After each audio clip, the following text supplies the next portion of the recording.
സാന്നിധ്യം അവിടെ എഴുന്നള്ളുമെന്നാണ് നാം വായിക്കുന്നത്. ഇന്ന് രാവിലെ ഞാനും നിങ്ങളും ഇവിടെ വരുന്നതിന് മുൻപേ തന്നെ വാഗ്ദത്തം ചെയ്തവർ ഇവിടെ എഴുന്നള്ളിയിട്ടുണ്ട്. ഹല്ലേലൂയ. ഞാൻ പലപ്പോഴും പറയുന്ന ഒരു കാര്യം നിങ്ങളോട് പിന്നെ ഇവിടെയും പറയട്ടെ. ലോകത്തിൽ ഒരു സ്ഥലവും വിശുദ്ധമായി പ്രഖ്യാപിക്കപ്പെട്ടിട്ടില്ല. ഉണ്ടോ? വിശുദ്ധ വേദപുസ്തകത്തിൽ ഒരു സ്ഥലവും ഭൂമിയിൽ വിശുദ്ധ സ്ഥലമായി പ്രഖ്യാപിക്കപ്പെട്ടിട്ടില്ല.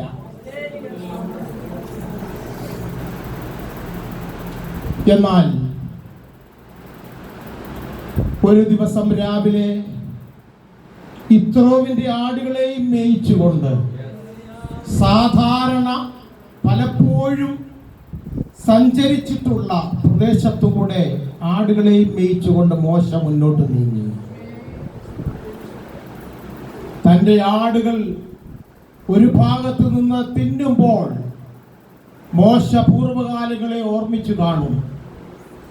തൻ്റെ ജനം അങ്ങ് അക്കരെ അപ്പുറത്ത് മിസ്രൈമിന്റെ അടിമത്വത്തിൽ അടികളേറ്റ് നിലവിളിയും സങ്കടവുമായി കഴിഞ്ഞുകൂടുന്ന സംഭവങ്ങളെ കുറിച്ച് ഓർത്ത് അവൻ ദൈവസന്നിധിയിൽ ഹൃദയം തകർന്നവനായി ഇന്ന് പകൽക്കാലം ദൈവത്തിന്റെ ജനമേ, പർവ്വതത്തിന്റെ മുകളിൽ അവനൊരു കാഴ്ച കാണുകയാണ്. Praise the Lord, hallelujah. അനേക സന്ദർഭങ്ങളിൽ ആ സ്ഥലത്തൂടെ സഞ്ചരിച്ച അതേ അനുഭവങ്ങൾ ഉണ്ടെങ്കിലും അന്ന് പകൽ അവനൊരു പ്രത്യേക കാഴ്ച കാണുന്നു. ഒരു മുൾപ്പടർപ്പ്, അതിനകത്തുകൂടി അഗ്നിജ്വാല മുകളിലേക്ക് ഉയരുന്നു. സ്തോത്രം. ഇതെന്താണെന്ന് കാണാൻ അവൻ ചിന്തിച്ചുകൊണ്ട് അല്പം മുന്നോട്ട് നീങ്ങി. മുൾപ്പടർപ്പിനകത്ത് നിന്ന് തീജ്വാല ഉയരുന്നു. സ്തോത്രം. എന്നാൽ മുൾപ്പടർപ്പ് കത്തിപ്പോകുന്നില്ല. സ്തോത്രം. തീജ്വാല ഉണ്ടെങ്കിലും കത്താൻ അനുവദിക്കാത്ത ദൈവ സാന്നിധ്യം.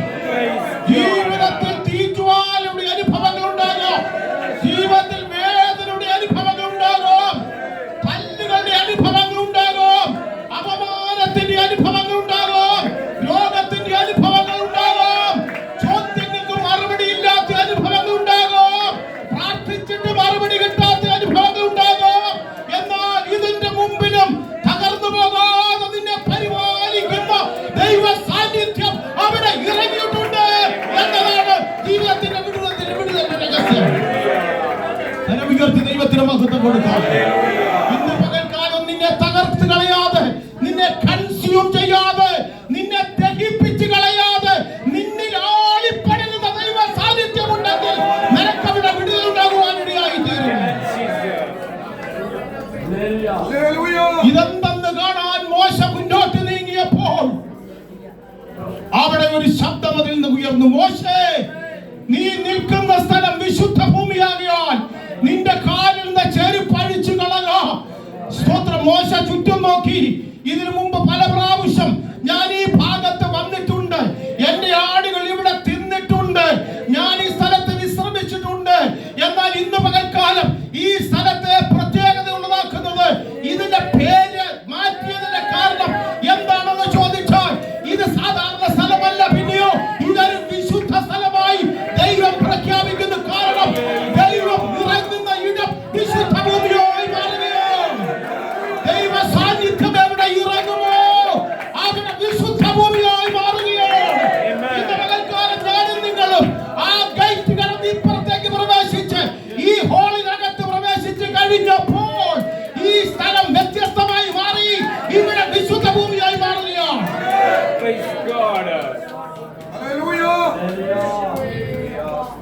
വിശുദ്ധ ഭൂമിയിൽ ദൈവ ശബ്ദം മുഴങ്ങും. വിശുദ്ധ ഭൂമിയിൽ ദൈവത്തിന് ദർശനം പ്രാപിക്കും. ഇന്ന് പകൽക്കാലം ഇവിടെ ഇരിക്കുന്ന സകല ദൈവജനത്തിന്റെയും ആഗ്രഹം അതായിരിക്കട്ടെ.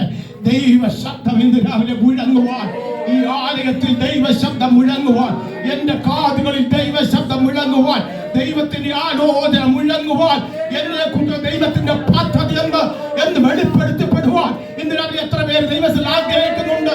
അങ്ങനെ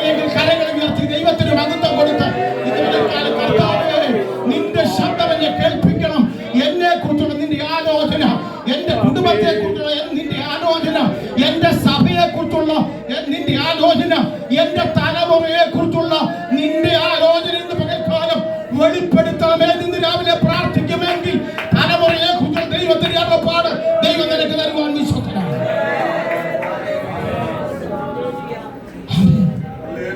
ആമേൻ. ഹല്ലേലൂയ. സ്തോത്രം. നാം ഇരിക്കുന്ന ഇടം വിശുദ്ധ ഭൂമിയാണ്. ആ മുൾപ്പറപ്പിൽ അന്ന് പകൽ അവരൊരു ശബ്ദം കേട്ടു. മോശെ, എന്റെ ജനമായ ഇസ്രായേലിന്റെ കഷ്ടത ഞാൻ കണ്ടു. അവരുടെ നിലവിളി ഞാൻ കേട്ടു. അവരെ വിടുവിക്കുവാൻ ഞാൻ ഇറങ്ങി വന്നിരിക്കുന്നു. അവരെ വിടുവിക്കുവാൻ അവൻ ഇറങ്ങി വന്നാൽ വിടുതൽ നടക്കും.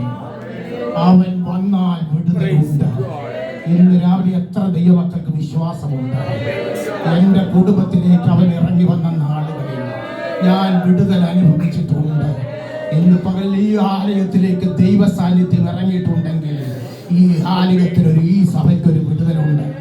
വിശ്വസിക്കാമോ? വിശ്വസിക്കാമോ? ഈ സഭയിലുള്ള ദൈവമക്കളെ കരകൾ ഉയർത്തിക്കാട്ടെ. വിശ്വസിക്കാമോ? ഇന്ന് ഈ മീറ്റിംഗ് കഴിഞ്ഞ് ഇവിടുന്ന് മടങ്ങിപ്പോകുമ്പോൾ ജനമേ, നമുക്കൊരു വിടുതൽ ദൈവം തന്നിരിക്കും. എബ്രായ ലേഖനം 11-ാം അധ്യായം 16-ാം വാക്യം.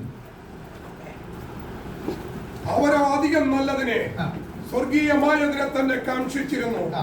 ആകയാൽ ദൈവം അവരുടെ ദൈവം എന്ന് വിളിക്കപ്പെടുവാൻ ലജ്ജിക്കുന്നില്ല. അവൻ അവർക്കായി ഒരു നഗരം ഒരുക്കിയിരിക്കുന്നുവല്ലോ. അവൻ അവരുടെ ദൈവമെന്ന് വിളിക്കപ്പെടുവാൻ ലജ്ജിക്കുന്നില്ല. അവൻ അവർക്കായി ഒരു നഗരം ഒരുക്കിയിരിക്കുന്നുവല്ലോ. ലജ്ജിക്കാത്ത ദൈവം, ദൈവത്തെ ലജ്ജിപ്പിക്കുന്ന ജനം.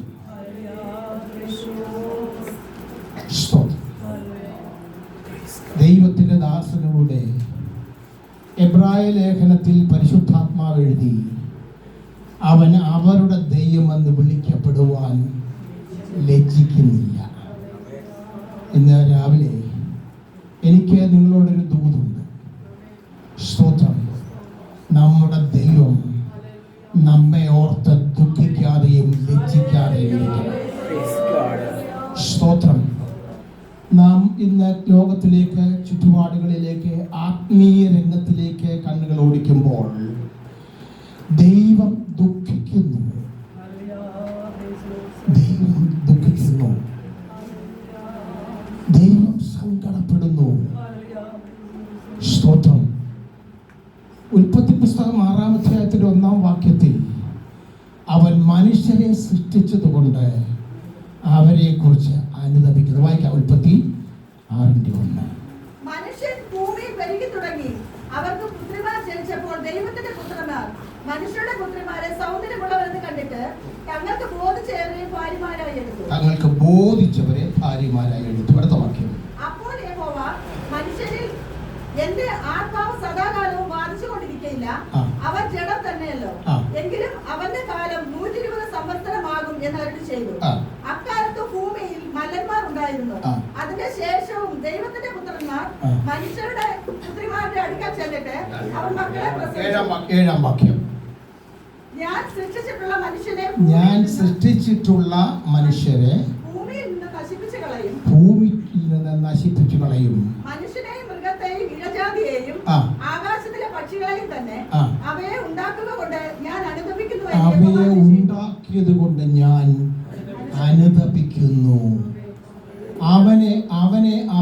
ഉണ്ടാക്കിയത് കൊണ്ട്, അവരെ നിർമ്മിച്ചത് കൊണ്ട്, നിർമ്മിച്ച സൃഷ്ടാവായ ദൈവം ദുഃഖിക്കുന്നു എന്നാണ് അവിടെ നാം വായിച്ചത്. നമ്മെ വിളിച്ച ദൈവം ഇന്ന് പകൽ നമ്മെ നോക്കിക്കൊണ്ട് ദുഃഖിക്കുകയാണോ സന്തോഷിക്കുകയാണോ? ഇന്ന് പകൽ നമ്മുടെ ഓരോരുത്തരുടെയും പേര് വിളിച്ചിട്ട് അവന് പറയാനുള്ളത് yes, well done, well done my son, well done my daughter. നല്ലത്, നല്ലത്, നല്ലവൻ, നല്ലവൾ എന്നുള്ള വാക്കാണോ? അതോ അയ്യോ ഞാൻ ഇന്നാരെ ഓർത്ത് ദുഃഖിക്കുന്നു, എന്റെ ഹിതം ചെയ്യാൻ ഞാൻ വിളിച്ച എന്റെ ദാസനെ കുറിച്ച് ഞാൻ ദുഃഖിക്കുന്നു. ഇന്ന് രാവിലെ നമ്മളെ കുറിച്ച് ആരെയും ഓർത്ത് നമ്മുടെ ദൈവം ദുഃഖിക്കുവാനിടയായി തീരരുത്. ദൈവത്തിന്റെ ദാസന്മാരോട് ഇന്ന് രാവിലെ എനിക്ക് പ്രാരംഭത്തിലെ ഓർപ്പിക്കാനുള്ളത്, തന്റെ കൃപയാൽ അവൻ നമ്മെ വിളിച്ചു, തന്റെ കൃപയാൽ അവൻ നമ്മെ വേർതിരിച്ചു. രക്ഷ കൃപയാലാണ്. കൃപയാൽ നാം രക്ഷിക്കപ്പെട്ടു, കൃപയാൽ നാം നടത്തപ്പെടുന്നു, കൃപയാൽ ഈ വേലയ്ക്കായി അവൻ നമ്മെ വിളിച്ചു. ലോകത്തിൽ അനേക ബുദ്ധിമാന്മാരുണ്ടായിരുന്നപ്പോൾ, ലോകത്തിൽ അനേക കുലീനന്മാരുണ്ടായിരുന്നപ്പോൾ, ലോകത്തിൽ അനേക ശ്രേഷ്ഠന്മാരുണ്ടായിരുന്നപ്പോൾ, സ്തോത്രം, അവരെയൊക്കെ മാറ്റി നിർത്തിയിട്ട് എന്നെയും നിങ്ങളെയും വിളിച്ച് ഈ കസേരയിൽ ഇരുത്തിയതിന് ഒരു കാരണമുണ്ട്. ഈ കസേരയിൽ ഇരിക്കാൻ ലോകത്തിലെ ബുദ്ധിമാന്മാർ ഇല്ലാതിരുന്നപ്പോൾ, ലോകത്തിലെ ശ്രേഷ്ഠന്മാർക്ക് കഴിയാതെ വന്നപ്പോൾ, ലോകത്തിലെ കുലീനന്മാർക്ക് ആർക്കും ഇടമില്ലാതിരുന്നപ്പോൾ, പാവപ്പെട്ടവരെ എന്നെയും നിങ്ങളെയും വിളിച്ച് ഈ കസേരയിൽ ഇരുത്തിയതിന് ഒരു കാരണമുണ്ട്. ആ കാരണം നമ്മെ കുറിച്ച് ഓർക്കുമ്പോൾ അഭിമാനത്തോടെ പറയാൻ ഇടയാകണമെന്നുള്ളത് തന്നെയാണ്. കൃപയാലാണ് ഞാൻ നിങ്ങൾ രക്ഷിക്കപ്പെട്ടത്, കൃപയാലാണ് അവൻ നമ്മെ വിളിച്ചത്. അല്ല ദൈവജനമേ, കൃപയാലാണ് അവൻ നമ്മെ വിളിച്ചത്. Praise the Lord, praise the Lord, hallelujah. ലോകത്തിൽ അനേക ഉന്നതന്മാരുണ്ട്. ഞാൻ ചിലപ്പോൾ പറയാറുണ്ട്,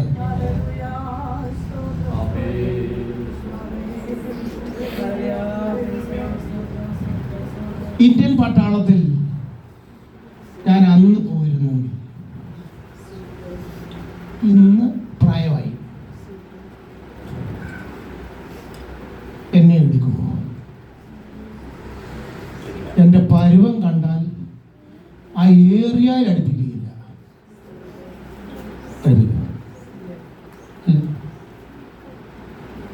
പാസ്റ്റർ രാജുവിനെ, പാസ്റ്റർ ബിനോയെ,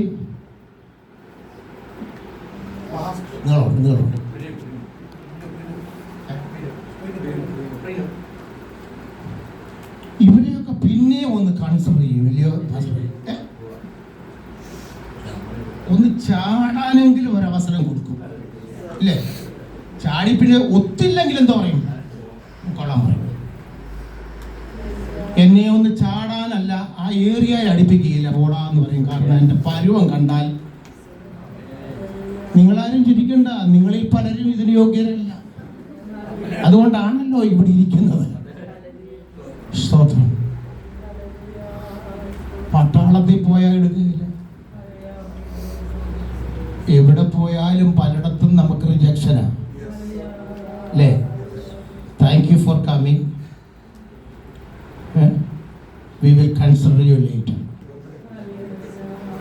വന്നതിന് നന്ദി. ചിലപ്പോൾ ഇനി ലേറ്റർ, കുറേ വർഷം കഴിയുമ്പോൾ, 60 വയസ്സ് കഴിയുമ്പോൾ എന്ന് പറഞ്ഞ് വിടുത്തേ ഉള്ളൂ. എന്നാൽ ദൈവമക്കളെ, ഞാൻ ദൈവത്തിൽ സന്തോഷത്തോടും ധൈര്യത്തോടും പറയുന്ന ഒരു കാര്യമുണ്ട്.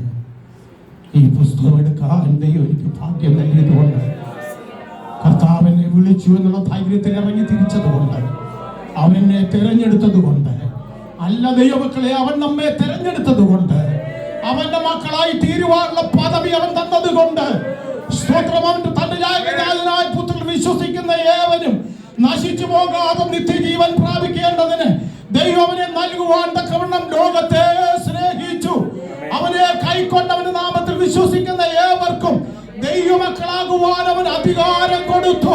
ഇന്ന് പകൽക്കാലം അധികാരം പ്രാപിച്ച ദൈവത്തിന്റെ ജനത്തിനായി, അധികാരം പ്രാപിച്ച ദൈവത്തിന്റെ മക്കൾക്കായി ഞാൻ ദൈവത്തിന് സ്തോത്രം ചെയ്യുന്നു. ലോകത്തിൽ ഒരു അധികാരം എനിക്ക് നിങ്ങൾക്കുമില്ലെങ്കിലും, സ്തോത്രം, ഒരു യൂണിഫോമും ദൈവം ലോകത്തിൽ നമ്മുടെ ഇല്ലെങ്കിലും, ഇന്ന് പകൽക്കാലം ദൈവജനത്തിന് ഒരു കാര്യം അറിയാം: ലോകത്തെ വിധിക്കാൻ, ലോകത്തെ വിധിക്കാൻ, ലോകത്തിന് മേൽ ഭരണം നടത്താൻ, അധികാരികളാക്കുവാൻ ദൈവം നമ്മെ തെരഞ്ഞെടുക്കുമ്പോൾ ദൈവത്തിന്റെ കൃപ എത്ര വലുത്! ദൈവ കൃപയായി ദൈവത്തിന് സ്തോത്രം ചെയ്യാം. എന്നെ വീണ്ടെടുത്തതിന്റെ ദൈവത്തിന് സ്തോത്രം എന്ന്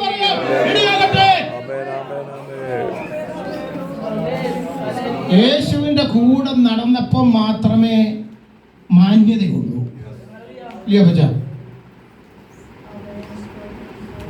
അല്ലേ? യേശുവിന്റെ കൂടെ നടന്നപ്പോൾ മാത്രമേ മാന്യതയുള്ളൂ.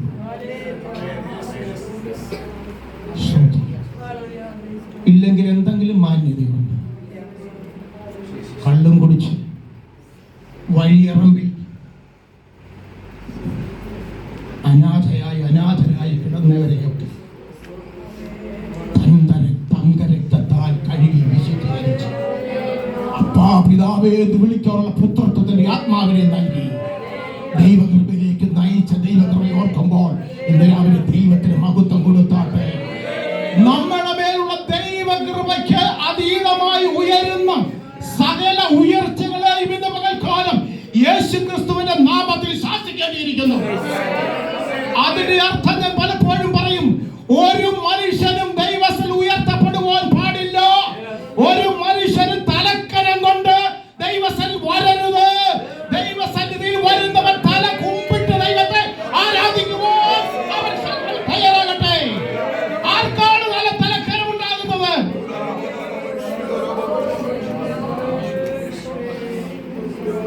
എന്തോ കണ്ടോണ്ട് തലക്കനം കാണിക്കാനാണ്. സ്തോത്രം. ലഭിച്ചതല്ലാതെ മറ്റൊന്നും ഇന്ന് രാവിലെ പറയാനില്ല. ഉറപ്പുള്ള ദൈവമക്കൾക്ക് സ്തോത്രം ചെയ്യുക. ലഭിച്ചതല്ലാതെ മറ്റൊന്നും ഇന്ന് രാവിലെ പറയാനില്ല. സ്തോത്രം, സ്തോത്രം, സ്തോത്രം, സ്തോത്രം. തലക്കനം മാറ്റിവെച്ച് ദൈവത്തിൽ കമിഴ്ന്നു വീണാൽ ഇന്ന് പകൽക്കാലം നിന്നെ കയരം പിടിച്ചുയർത്തിയെടുക്കുന്ന ദൈവത്തിന്റെ കരം ഇന്ന് രാവിലെ ഇറങ്ങി വന്നിട്ടുണ്ട്. Praise the Lord, praise the Lord, hallelujah. ഇന്ന് പകൽക്കാലത്തിൽ ഓർപ്പിക്കട്ടെ ദൈവമക്കളെ, എന്റെ ഈ ജീവിതത്തെ താങ്ങാൻ ഈ കരങ്ങൾക്ക് ബലമില്ല എന്ന് ഇന്ന് രാവിലെ ഞാൻ പറയട്ടെ. എന്റെ ജീവിതത്തെ താങ്ങിയെടുക്കാൻ ഈ കരങ്ങൾക്ക് ബലമില്ല. കർത്താവിന്റെ ദാസന്മാരെ, ജീവിതത്തെ താങ്ങാൻ നിങ്ങളുടെ കരങ്ങൾക്ക് കഴിവില്ലാതിരിക്കുമ്പോൾ ഇന്ന് രാവിലെ രണ്ട് കരങ്ങൾ നമുക്ക് വേണ്ടിയുണ്ട്. പുരാതനായ ദൈവം നിങ്ങളുടെ സങ്കേതമാകുന്നു. ശാശ്വത മൃഗങ്ങളുണ്ട്. നിന്നെ പൊക്കിയെടുക്കുന്ന ദൈവത്തിന്റെ കരമാണ്. നിന്നെ വീണ്ടെടുത്ത ദൈവത്തിന്റെ കരമാണ്. ഇന്ന് മേൽക്കാലം സമൂഹത്തിന് മുമ്പിൽ നിന്നെ തല ഉയർത്തി നിൽക്കുവാൻ പ്രാപ്തിപ്പെടുത്തുന്നത് ദൈവത്തിന്റെ കരമാണ്.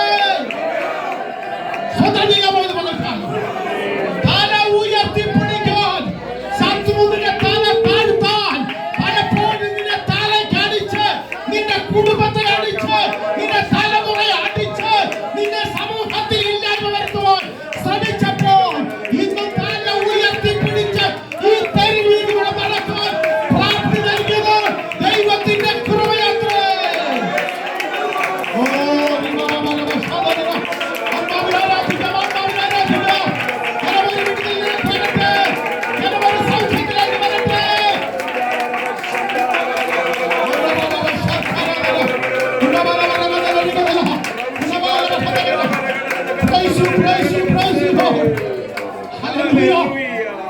ഈ കരം ഈ ജീവിതത്തെ താങ്ങാൻ പര്യാപ്തമല്ല.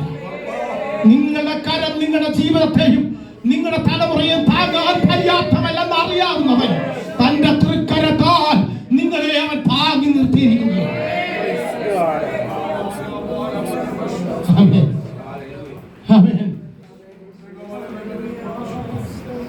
അമേരിക്കയിൽ സാൻ ഫ്രാൻസിസ്കോ എന്ന് പറയുന്ന ഒരു സ്ഥലമുണ്ട്.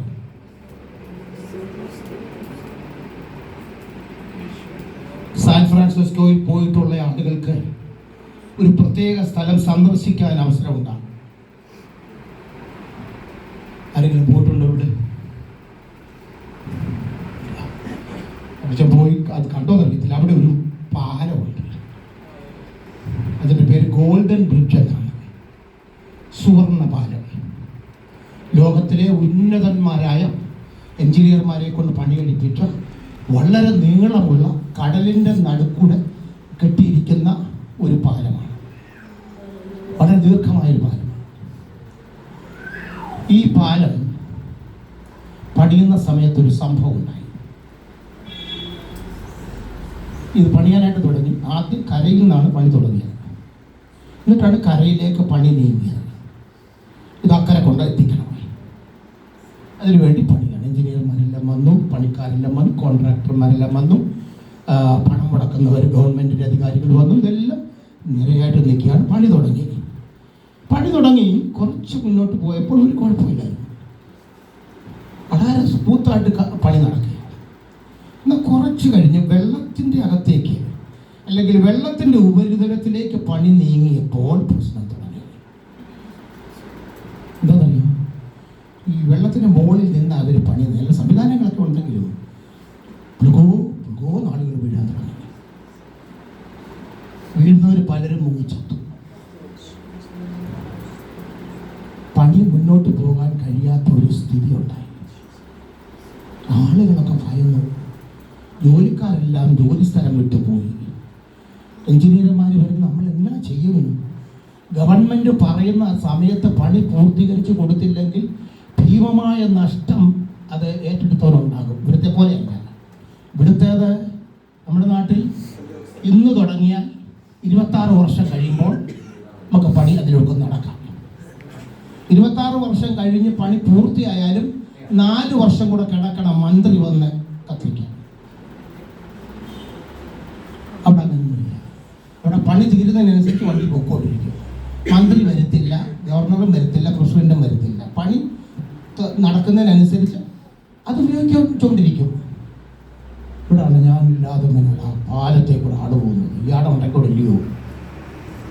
അപ്പോൾ പണി ഇങ്ങനെ പണി നടക്കുന്നില്ല.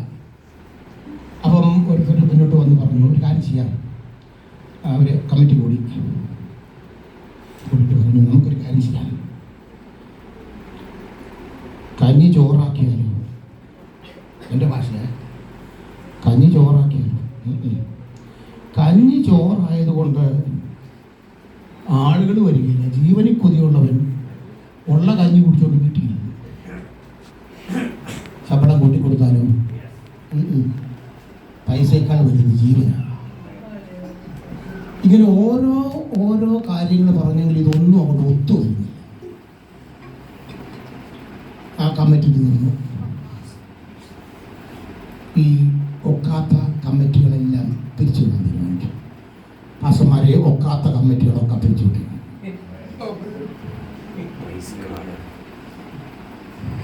ചുമ്മാ ഇരുന്ന് വല്ലതൊക്കെ ഇങ്ങനെ പറഞ്ഞുകൊണ്ടിരിക്കും, കാര്യമൊന്നും നടക്കുകയില്ല. ഒരു കൺവെൻഷൻ നടത്താം, അല്ലെങ്കിൽ ഒരു കാത്തിരിപ്പയോഗം നടത്താം, ഒരു കൂട്ടായ്മയോഗം നടത്താൻ പറഞ്ഞാൽ 16 അഭിപ്രായങ്ങൾ വരും. ഈ പുള്ളിക്കാരൻ എടുത്തോണ്ട് നെഞ്ചു തിരിക്കുക, എങ്ങനെ ഇവന്മാരെ ഒന്ന് ഒപ്പിച്ചെടുക്കുമെന്ന്. പക്ഷേ എൻ്റെ ഉടുപ്പേരൊന്ന് പിടിച്ചേക്കണേ. മുതൽ പകുതി സ്ഥലം വരെ നിൽക്കുന്ന വിശാലമായൊരു കയർ വല ഉണ്ടാക്കണം. എന്നിട്ട് പണി നടക്കുന്നതിൻ്റെ അടിയിൽ ഇത് വിരിച്ചിടുക.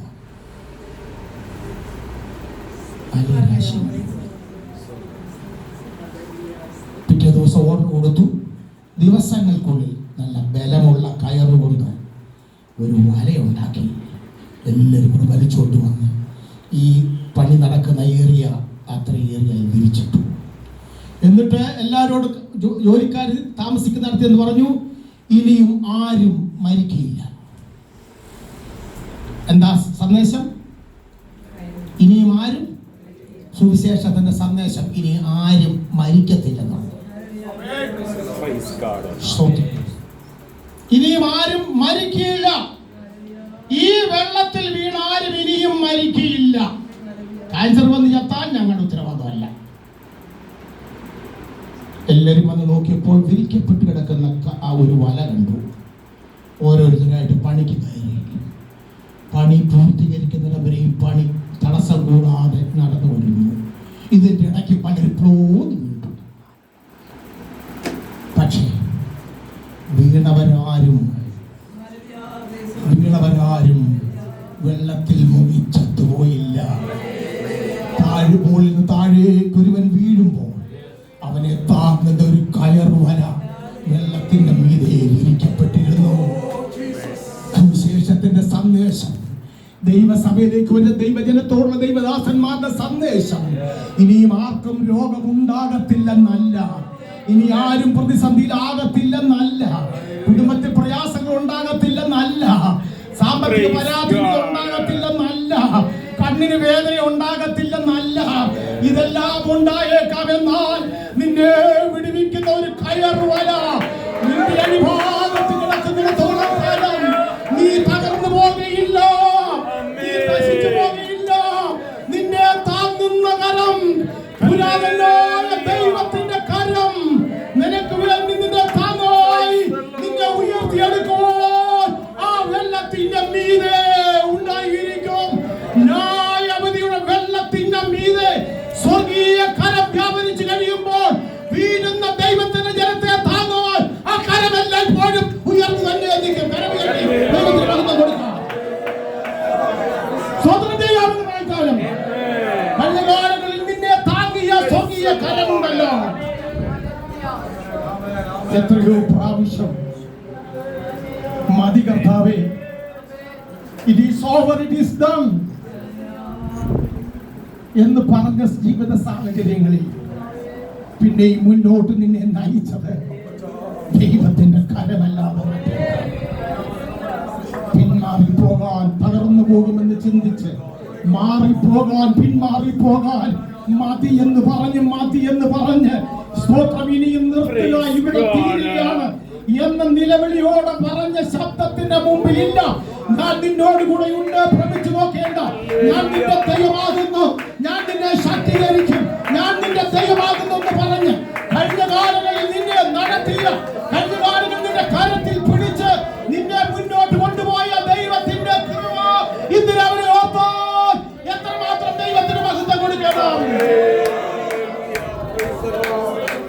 ഞാൻ നിനക്ക് മുമ്പായി പോയി ദുർഘടനകളെ നിരപ്പാക്കി താമ്രയോടാമ്പലുകളെ തകർത്ത് കളയുമെന്ന് അരുളി ചെയ്ത ദൈവത്തിന്റെ ദൂതനെ നിനക്ക് മുമ്പായി അയച്ച് നിന്റെ മുമ്പിൽ ഉണ്ടായിരുന്ന സകല ദുർഘടനകളെയും മാറ്റി തകർച്ചകളെ ഇല്ലാതെയാക്കി നിന്റെ ജീവനോടെ ഇന്ന് പകൽക്കാലം ശേഷിപ്പിച്ച് ദൈവ സന്നിധിയിൽ കൊണ്ടുവന്നിരിക്കുന്ന ദൈവത്തിന്റെ കരം ഇന്ന് അവരെ നിനക്ക് അനുകൂലമെത്തി പ്രതികൂലമാരെ സ്വന്തം ചെയ്യാം. ദൈവത്തിന് സ്വന്തം ചെയ്യാം. ദൈവത്തിന് മഹത്വം കൊടുക്കും. ദൈവത്തിന് മഹത്വം കൊടുക്കും. ഞാൻ നിന്നെ ശക്തീകരിക്കും, ഞാൻ നിന്നെ ബലപ്പെടുത്തും, എന്റെ ബലമുള്ള ഭുജങ്ങൾ ഞാൻ നിന്നെ താങ്ങും.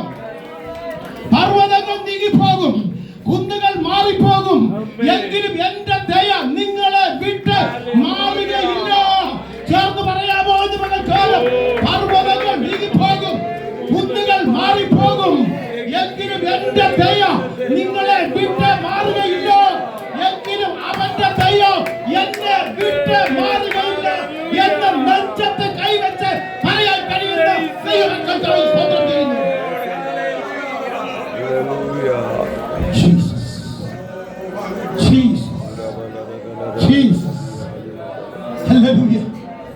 പർവ്വതങ്ങൾ മാറിപ്പോകും, പർവ്വതങ്ങൾ മാറിപ്പോകും.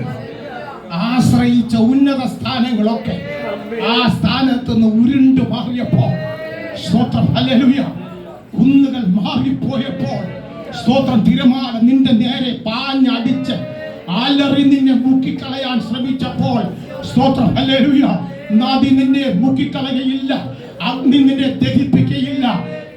പകൽക്കാലം ആ ദൈവത്തിന്റെ വാഗ്ദത്തം കഴിഞ്ഞ കാലങ്ങളിൽ നിന്നോടും എന്നോടും ഓർത്തത് കൊണ്ട് അത്രേ ഇന്ന് പകൽക്കാലം കരമുയർത്തി സ്തോത്രം ചെയ്യാൻ ദൈവം നമുക്ക് ഇടയാക്കി തീർത്തത്.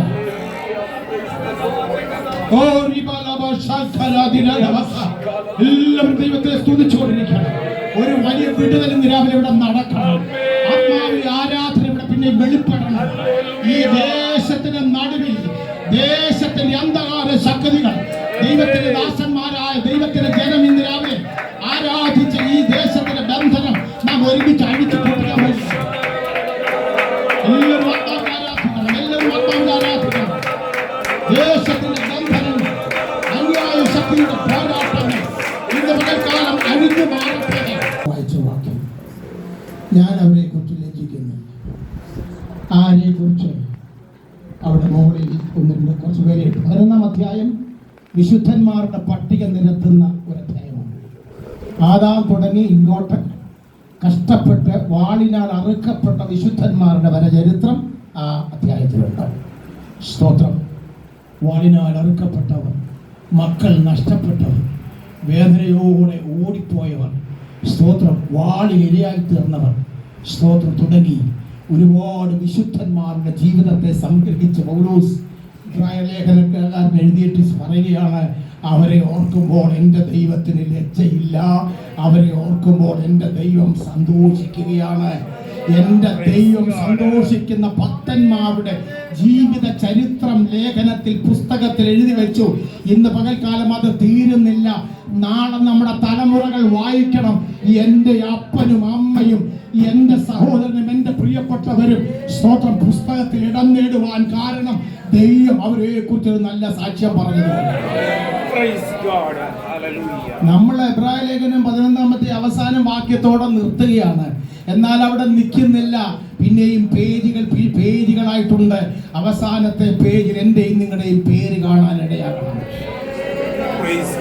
ലജ്ജിക്കാത്തവരുടെ കൂട്ടത്തിലായിരിക്കണം ഞാനും നിങ്ങളും. ദൈവത്തിൽ നമ്മെ കുറിച്ചൊരു സന്തോഷം പറയാൻ, ദൈവത്തിൽ നമ്മെ കുറിച്ചൊരു അഭിമാനം പറയാൻ നമ്മുടെ പേര് അവിടെ ഉണ്ടാകണമെങ്കിൽ ദൈവസന്നിധിയിൽ വിശ്വസ്തരായി ജീവിക്കണം. വിളിക്കപ്പെട്ട അബ്രഹാം, അവനെ കുറിച്ച് ഓർക്കുമ്പോൾ ദൈവം പറയുന്നു, ഞാൻ അവന്റെ ദൈവമാണ്. ഞാൻ അവന്റെ ദൈവമാണ്. ഞാൻ അബ്രഹാമിന്റെയും ഇസ്ഹാക്കിന്റെയും യാക്കോബിന്റെയും ദൈവമാകുന്നു. ഞാൻ മരിച്ചവരുടെ ദൈവമല്ല, ഞാൻ ജീവനുള്ളവരുടെ ദൈവമത്രേ.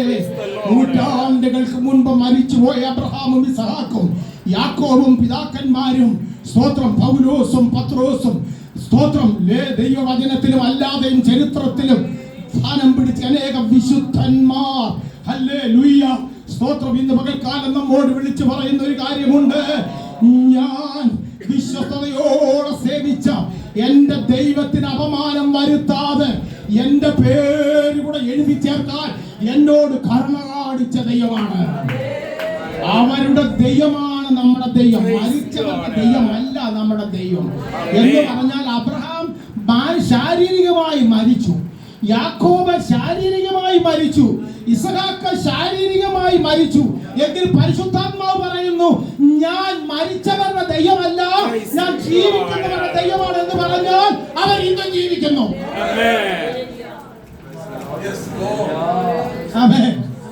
അബ്രഹാം മരിച്ചിട്ടില്ല, ദൈവത്തിന്റെ മുമ്പിൽ മരിച്ചിട്ടില്ല.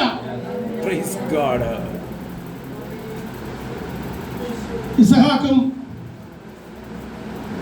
പ്രിയപ്പെട്ടവരെല്ലാവരും കൂടെ അബ്രഹാമിനെ അടക്കി. അതൊരു യാഥാർത്ഥ്യമാണ്. സ്തോത്രം. ഏശാവും യാക്കോബും കൂടെ ഇസ്ഹാക്കിനെ അടക്കി. അതൊരു യാഥാർത്ഥ്യമാണ്. മിസ്രയീമിൽ പരദേശിയായി പാർത്ത യാക്കോബിനെ മക്കളെ ചുറ്റും നിന്ന് അനുഗ്രഹം പ്രാപിച്ചിട്ട് തന്റെ പിതാക്കന്മാരോട് ചേർക്കപ്പെട്ടപ്പോൾ അവനെയും മക്കൾ ബഹുമാനത്തോടെ അടക്കി. ഇവരെല്ലാവരും ഭൂമിയിൽ അടക്കപ്പെട്ടെങ്കിലും അവരാരും ഭൂമിയിൽ അടക്കപ്പെട്ടവരായിരിക്കുന്നില്ല. അവരുടെ ശരീരം ഭൂമിയിൽ അടക്കപ്പെട്ടെങ്കിലും അവരുടെ ആത്മാവ് ദൈവത്തിൽ സന്തോഷിക്കുകയാണ്. അവർ ജീവിക്കുന്നവരാണ്. ദൈവത്തിന്റെ പൈതലേ, നീ ഈ ലോകത്തിൽ നിന്ന് ഞാനോ നിങ്ങളോ ഇന്നും നാളെയുമായി ഇവിടെ നിന്ന് മാറ്റപ്പെട്ടാലും പരിശുദ്ധാത്മാവിന് ഒരു കാര്യം പറയാൻ കഴിയും: എന്റെ വിശുദ്ധന്മാർ എന്റെ സന്നിധിയിൽ ജീവിക്കുന്നു, അവർ വിശ്രമിക്കുകയാണ്. അബ്രഹാമേ, നിന്നെ കുറിച്ചുള്ള പ്രസാദത്തിന് കാരണം എന്താ? അഭിമാനിക്കാനുള്ള കാര്യം എന്താണെന്ന് ചോദിച്ചാൽ അബ്രഹാമിനൊരു സാക്ഷ്യം പറയാനുണ്ട്. കൽദയ പട്ടണമായ ഊരിൽ നിന്ന് എന്നെ വിളിച്ചിറക്കി, സ്തോത്രം, എന്നോട് ചില വാഗ്ദത്തങ്ങൾ പറഞ്ഞു. നിന്റെ തലമുറയെ ഞാൻ അനുഗ്രഹിക്കും. നിന്റെ തലമുറ കടൽക്കരയിലെ മണൽ പോലെയും ആകാശത്തിലെ നക്ഷത്രങ്ങൾ പോലെയാകും. ഞാൻ നിന്നോട് കൂടെ ഇരിക്കും. ഞാൻ നിന്നെ അനുഗ്രഹിക്കും. ഞാൻ നിന്റെ തലമുറയെ അനുഗ്രഹിക്കും. നിന്നെ ശപിക്കുന്നവരെ ഞാൻ ശപിക്കും. സ്തോത്രം എന്ന് പറഞ്ഞാൽ, സ്തോത്രം, അബ്രഹാമിനെ അനുഗ്രഹിക്കുന്നവരെ ദൈവം അനുഗ്രഹിക്കും. എന്നാൽ അബ്രഹാമിനോട് യുദ്ധം ചെയ്യുന്നവനെ, സ്തോത്രം, അബ്രഹാം അല്ല യുദ്ധം ചെയ്യുന്നത്, അവന്റെ യുദ്ധങ്ങൾ അവൻ ഏറ്റെടുത്തു. നമ്മുടെ യുദ്ധങ്ങൾ ഏറ്റെടുക്കുന്ന ഒരു ദൈവമുണ്ട്. ഞാനും നിങ്ങളും യുദ്ധത്തിൽ ബലഹീനരാണ്. നമുക്ക് യുദ്ധം ചെയ്യുവാനുള്ള ശക്തിയില്ല, നമുക്ക് യുദ്ധം ചെയ്യുവാനുള്ള ബലമില്ല. എന്നാൽ വിളിക്കപ്പെട്ട ദൈവത്തിന്റെ ജനത്തിന് വേണ്ടി യുദ്ധം ചെയ്യുന്ന ഒരു ദൈവമുണ്ടെന്ന് ഇതിനെ ഓർത്തോളണം. അയാൾ എന്താണ് ശക്തികളോട് യുദ്ധം ചെയ്യുവാൻ ദൈവത്തിന്റെ ദൂതനായി മീഖായേലിനെ അയച്ചു വേണ്ടി ഇന്ന് പലകാലം ദൈവത്തിന്റെ ജനത്തിന് വേണ്ടി യുദ്ധം ചെയ്യുന്ന ഒരു ദൈവമുണ്ട്. അവൻ നമ്മുടെ യുദ്ധങ്ങളെ ഏറ്റെടുക്കുന്ന ദൈവമാണ്. ദൈവത്തിന്റെ ദാസന്മാരെ, നമ്മുടെ യുദ്ധങ്ങൾ അവൻ ഏറ്റെടുക്കട്ടെ. ഞാനും നിങ്ങളും യുദ്ധത്തിന് പോകണ്ടോ? യുദ്ധം യഹോവയ്ക്കുള്ളത്. സ്തോത്രം ചെയ്യാമോ? കരമുയർത്തി സ്തോത്രം പറയാമോ? നമ്മുടെ യുദ്ധങ്ങൾ നമ്മുടേതല്ല. നമ്മുടെ യുദ്ധങ്ങൾ നമ്മുടേതല്ല. നമുക്ക് യുദ്ധം ചെയ്യാൻ പറ്റില്ല. ഈ ജാതികളോട് യുദ്ധം ചെയ്യാൻ, ഈ രാഷ്ട്രത്തോട് യുദ്ധം ചെയ്യാൻ നമുക്ക് വേണ്ടതായ കോപ്പ് നമ്മുടെ മക്കളില്ല. എന്നാൽ ഇന്ന് പകൽക്കാലം സൈന്യങ്ങളുടെ ദൈവമായ യഹോവ തന്റെ ജനത്തിന് വേണ്ടി യുദ്ധം ചെയ്യുമെങ്കിൽ അവന്റെ ദാസന്മാരായി നമുക്ക് വേണ്ടി യുദ്ധം ചെയ്യും.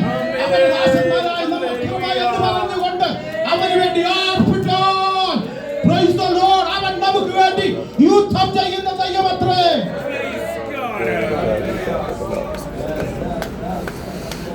ക്കെതിരെ യുദ്ധമുണ്ട്. അത് കൂടിക്കൊണ്ടിരിക്കും, കുറയത്തില്ല. നാളെ ഇതൊന്ന് കഴിഞ്ഞിട്ടൊന്ന് ആശ്വസിക്കാമെന്ന് പറഞ്ഞാൽ നമ്മളൊക്കെ ഇരിക്കുന്നതെങ്കിൽ നാളെ ഇത് തീരുകയില്ല, നാളെ ഇത് കൂടുകയുള്ളൂ. സ്തോത്രം. ഇതൊന്ന് തീർന്നിട്ട് സ്തോത്രം ഹൈറേഞ്ചിന് പോകാമെന്ന് പറഞ്ഞ് ആരെങ്കിലും ഇരുന്നാൽ ഹൈറേഞ്ചിന് പോക്ക് ഒരിക്കലും നടക്കുകയില്ല. സ്തോത്രം. കാരണം യുദ്ധം കൂടുകയുള്ളൂ. എന്നാൽ യുദ്ധം വരുമ്പോൾ അവന്റെ കയ്യിലേക്ക് ഏൽപ്പിച്ചു കൊടുത്താൽ, സ്തോത്രം, ബലവാനും ബലഹീനനും തമ്മിൽ യുദ്ധമുണ്ടായാൽ, നീയല്ലാതെ ബലഹീനനെ സഹായിപ്പാൻ ആരുമില്ല എന്ന് പറഞ്ഞ് ദൈവകരങ്ങളിൽ ഏൽപ്പിക്കുന്നവന്റെ യുദ്ധം ഏറ്റെടുത്തവന് വേണ്ടി യുദ്ധം ചെയ്ത് അവന്റെ സൈന്യത്തെ നാല് വാടേക്ക് ഓടിച്ചു കളയാൻ കഴിയുന്ന സൈന്യങ്ങളുടെ ദൈവമായ യഹോവയിൽ അവനെ ആശ്രയിക്കുമെങ്കിൽ ദൈവമൈതലേ, അവൻ വരുന്ന ദിവസങ്ങൾ നമുക്ക് വിജയം നൽകുന്ന ദൈവമാണ്.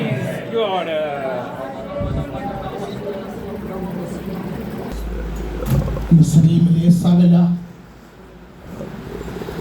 അനുഗ്രഹങ്ങളും സകല സുഖവും വെടിഞ്ഞ് ഒരുവൻ ദൈവജനത്തോട് കഷ്ടം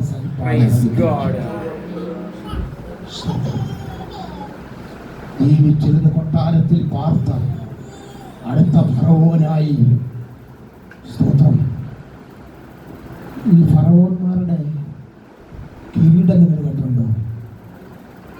ഫറവോന്റെ കിരീടത്തിന്റെ മുമ്പിൽ ഒരു വളഞ്ഞ പാമ്പുണ്ട്. ഒരു വളഞ്ഞ പാമ്പുണ്ട്, അവന്റെ ദൈവമാണ്. അങ്ങനെ ഒരു കിരീടവും ചൂടി ഫറവോന്റെ അടുത്ത ഫറവോനായി, രാജാവായി മിസ്രയീമിൽ ഭരിക്കാനുള്ള സകല യോഗ്യതയും ഉള്ളവനായിരുന്നു മോശ. എന്നാൽ നാം അവനെ കുറിച്ച് വായിക്കും, ദൈവത്തിന്റെ വിളി കേട്ട് ഇറങ്ങി തിരിച്ച് ഫറവോന്റെ കൊട്ടാരത്തിൽ വന്നപ്പോൾ ഫറവോന്റെ കൊട്ടാരത്തിലുള്ള പുരോഹിതന്മാർ, പ്രവാചകന്മാരെല്ലാരും കൂടെ വന്ന് അവരുടെ വടിയെല്ലാം അവന്റെ മുമ്പിലിട്ടപ്പോൾ ഈ കമ്പുകളെ, ഈ വടികളെല്ലാം സർപ്പമായി മാറി. പറയാൻ കഴിയും, താങ്ക് യു ലോർഡ്, എന്നെ ഇതുവരെ കൊണ്ടുവന്നല്ലോ. നന്ദിയുള്ള ദൈവം നമുക്ക് കൃപ നൽകട്ടെ. ജീവിതത്തിന്റെ പ്രതിസന്ധികളുണ്ട്, ഒറ്റപ്പെട്ട അനുഭവങ്ങളുണ്ട്, സ്തോത്രം, അതെ, ചുറ്റുപാടുകൾ പ്രതികൂലങ്ങളായിരുന്ന അനുഭവങ്ങളുണ്ട്. എന്നാൽ ഇതിന്റെ നടുവിലും പരിപാലിച്ച് കരത്തിൽ പിടിച്ചു കൊണ്ടുവന്ന ദൈവത്തെ തിരിഞ്ഞു നോക്കി ജനത്തിനോട് പറയാൻ കഴിയും, ദൈവം ഇതുവരെ നമ്മെ പരിപാലിച്ചല്ലോ.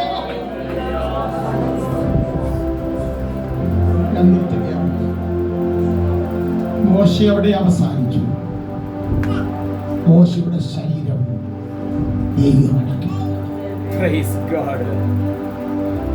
തന്നെ സേവിക്കാൻ ഇറങ്ങിയവന്റെ മരണത്തിന് ശേഷവും അവന്റെ ശരീരത്തെയും ഏറ്റെടുക്കുവാൻ ദൈവം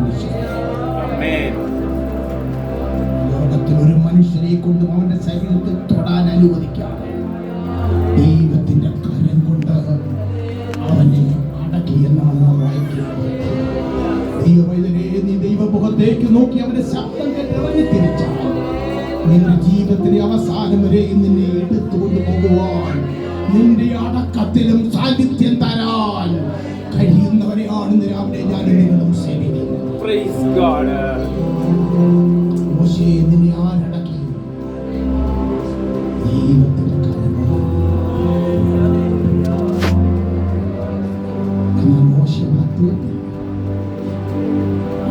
ലക്ഷത്തിലധികം വരുന്ന ഇസ്രായേൽ ജനം ജീവിതത്തിൽ എല്ലാവരും സ്നേഹിച്ചവരെല്ലാം മാറിപ്പോയേക്കാം. എന്നാൽ മാറാത്ത ഒരുവന്റെ കരങ്ങൾ ഇന്ന് രാവിലെ എത്ര പേര് താഴ്ത്തി കൊടുക്കും. നിന്റെ ജീവിതത്തിന്റെ അവസാനത്തെയും ഏറ്റെടുക്കുവാൻ കഴിയുന്ന ദൈവം ഇന്ന് രാവിലെ നിനക്ക് വേണ്ടി ഉണ്ടെന്ന് യേശുക്രിസ്തുവിന്റെ നാമത്തിൽ ദൈവജനത്തെ ഓർപ്പിച്ചുകൊണ്ട് ഞാൻ എന്റെ വാക്കുകളിലൂടെ അവസാനിപ്പിക്കുകയാണ്. ദൈവ